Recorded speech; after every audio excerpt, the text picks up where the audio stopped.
दोस्तों, middle east में जो वार चल रहा है उस पर देखिए नया अपडेट क्या है। अमेरिका के द्वारा एक एम्फीबियस वॉरशिप उतारा जा रहा है समुद्र में, जिसका नाम है यूएसएस ट्रिपोली। अब यहाँ पर सोचने वाली बात यह है कि अमेरिका के तीन एयरक्राफ्ट यहाँ पर मौजूद है, लेकिन फिर भी एक नए वॉरशिप को, जो कि डेस्ट्रॉयर श्रेणी का है, एम्फीबियस वॉरशिप है, इसको उतारने की क्या आवश्यकता पड़ गई। देखिए, ये एक तरीके से कह सकते हैं कि डोनाल्ड ट्रंप की गले की फांस बन चुका है ये युद्ध, और इस युद्ध में अमेरिका को बहुत ज्यादा नुकसान हो रहा है।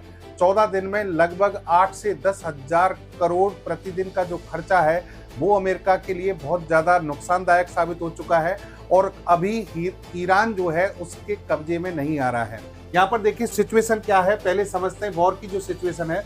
सबसे पहली बात तो यह है कि ईरान ने ये कह दिया है, हमारी 3 शर्तें हैं, इनको आपको मानना पड़ेगा तो हम युद्ध को रोक सकते हैं। 3 शर्तों में सबसे पहली शर्त है कि हमें सारे कानूनी अधिकार दिए जाएं, उनको मान्यता दी जाए, जैसे कि मान लीजिए परमाणु बम या इनसे रिलेटेड जो भी हमारे अधिकार हैं वो मान्यता दी जाए। दूसरा, इस युद्ध में जितना भी आर्थिक नुकसान हुआ है ईरान को उसकी भरपाई की जाए। और तीसरा, भविष्य में कभी भी युद्ध ना करने की गारंटी दी जाए। इन तीनों शर्तों को अमेरिका मानने वाला नहीं है, इसलिए ये युद्ध लंबा खिंचता जाता हुआ दिख रहा है।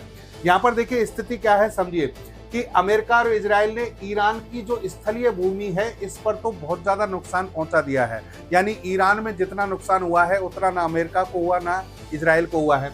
लेकिन सबसे बड़ी चीज जो है, जो नस पकड़ी है ईरान ने, वो है हॉर्मुज स्ट्रेट। यानी हॉर्मुज की जो ये जल संधि है इस पर ईरान ने पूरा कब्जा कर रखा है, और यहाँ से किसी भी तेल ऑयल टैंकर जो है उनकी सप्लाई को रोक दिया गया है। कुछ ही देश हैं जैसे कि रूस, चीन और भारत, इनको यहाँ पर मान्यता दी है कि यहाँ से ऑयल की सप्लाई इन देशों को हो सकती है।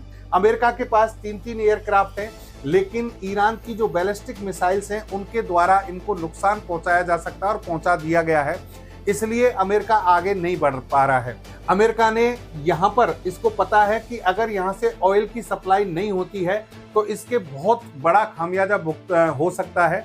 उसका कारण है कि तेल की कीमतें $103 प्रति बैरल तक बढ़ चुकी हैं और आगे भी बढ़ सकती हैं। इसीलिए अमेरिका ने आज ये जो डिसीजन लिया है वो ये है कि यहाँ पर सेंटकॉम की सिफारिश पर इन्होंने कहा कि एक एम्फीबियस जो एयरक्राफ्ट है उसको हम यहाँ पर तैनात करेंगे।